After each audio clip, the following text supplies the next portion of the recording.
The Mech Touch. Chapter 158. Old. His newly hired crew used the trip to Cloudy Curtain as the Barracuda's shakedown cruise, so Vess expected them to arrive a bit later than usual. First, he had to finalize his latest design. He mainly dedicated his time with testing his semi-finished Mech stealth systems.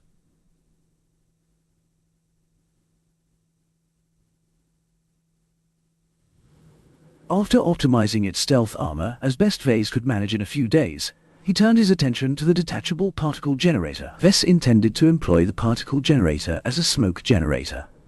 Once the rifleman Mech fired its high-powered laser rifle, it exposed its position. Even the most ramshackle thermal sensors would be able to sense the incredible amount of heat projected by the laser beam and track it down to its origin point.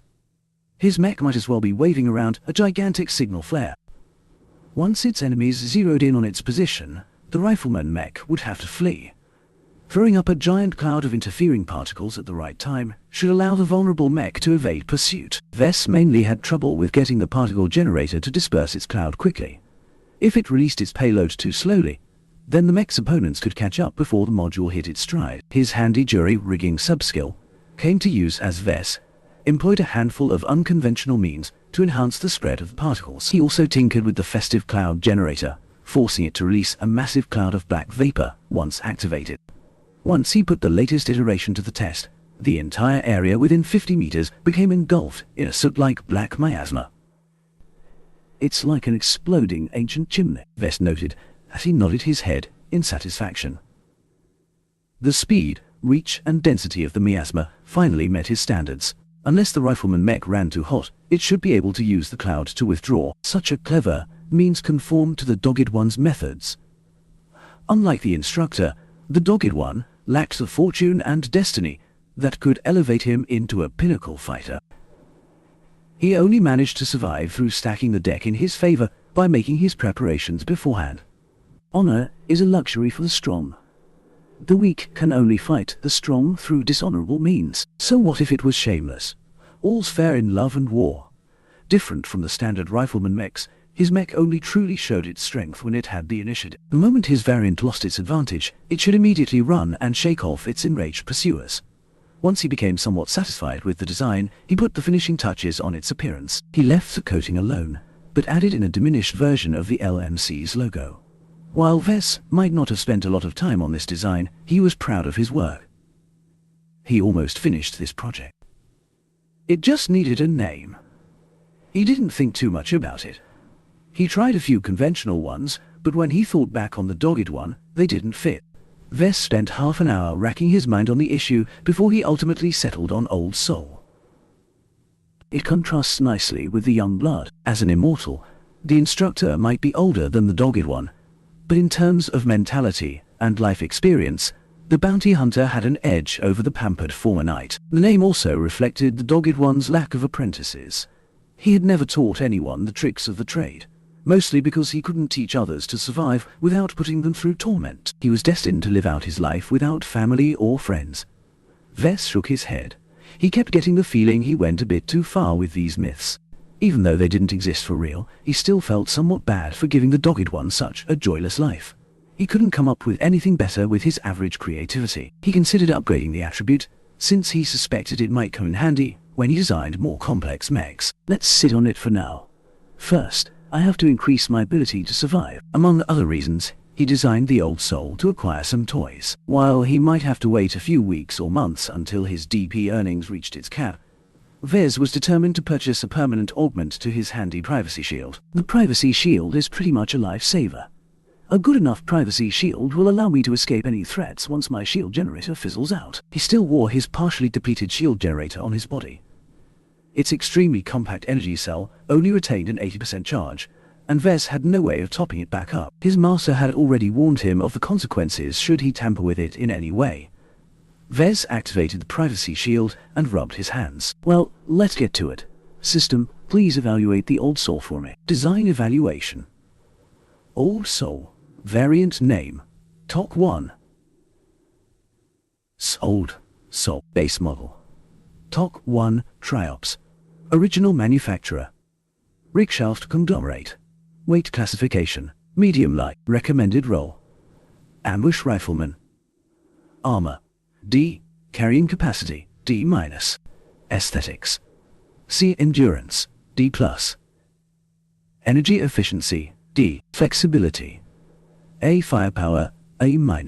Integrity, C-. Mobility, D+. Spotting, B+. X factor, C. Deviance, 65%. Performance improvement, 17%. Cost efficiency, 17%. Overall evaluation. The Old Soul is an extreme-range ambusher, variant of the Triops. It eschews frontal combat entirely in favor of ambushing unsuspecting enemies from a healthy distance. Its firepower and accuracy peaks at the extreme end of medium range, but it is also able to pose a threat at longer ranges. Its passive and active stealth systems provides the Old Soul with much-needed survivability. You have received 75 design points for completing an original design with a performance improvement of over 10%. You have received 500 design points for designing a mech with a moderate presence of X factor. The initial DP reward lifted his mood, but he didn't particularly pay a lot of attention to it. With his growing fanbase, he mainly relied on sales to increase his points. Now that he finished a virtual mech, he uploaded it to Iron Spirit and filled in the required paperwork. Vess held off on publishing it onto the game's virtual catalog. Instead, he leaned back in his chair and hailed his publicist. Gavin Neumann here. It's Vess. How is our publicity campaign doing so far? It's going fairly well, though I'm starting to encounter some pushback. Around 24% of all game centers have adopted your training night as a promotional mech. That's less than I thought, but it's proven to be an effective draw for those businesses. The other game centers will budge sooner or later. What about this pushback you're mentioning? Gavin sighed over the comm. He sent a few documents over the link. Vess read through the messages and found that they contained all of the responses sent by the game centers. You can see that they are trying very hard to sound polite about it. Reading between the lines, the local managers know the value of the young blood to the locals. It's their superiors in Bentheim or Rittersberg who are putting a stop to their moves. His publicist listed the parent companies involved and found that quite a few of them had connections to the Ricklin Corporation. It's the stupid Ricklins again. They really hate my bones. They couldn't do anything about the invisible suppression. As long as the Ricklins kept blaming Vase for what their wayward descendant had done, they'll just keep finding ways to inconvenience him. He also suspected they had a hand in the kidnapping and assassination attempt on him, but he couldn't prove anything. It's too difficult to come up with an explanation why the BLM and the Ricklins coordinated with each other. They should be enemies, or were they? The Ricklin Corporation was a quintessential Bentheim tech behemoth. Though it had ties throughout the entire Bright Republic, its headquarters and its main production facilities operated in the Bentheim region. Thinking about it gave Vess a headache, so he stopped speculating about matters beyond his head. If anything fishy went on, the Republic would surely have their eyes on it already. Despite his minor prestige, Vess still remained a private citizen in the eyes of the Republic. People like him should keep their heads down. Why did you call me, boss? Gavin prompted when Vess fell silent. I wanted to inform you that I've finished designing a virtual mech.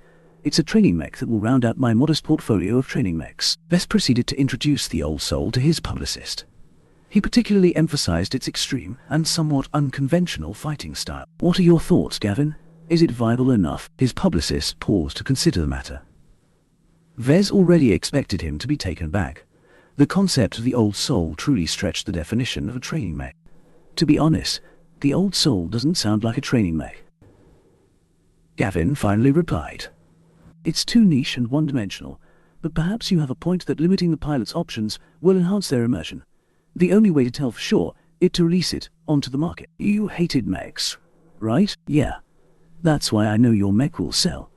I don't know if you'll only sell a couple of thousands, or if it will catch on like the young blood and surpass 100,000 sales. Whatever the case, I'm sure you already have a brainless following of fans who eagerly snap up any design you publish, even if it's shaped like a walking turd. As much as the mech industry focused on specifications and performance, the people who piloted them remained human. Gavin indirectly disparaged their irrationality when it came to deciding what kind of war machine they'd like to use. Be glad that mech pilots are human.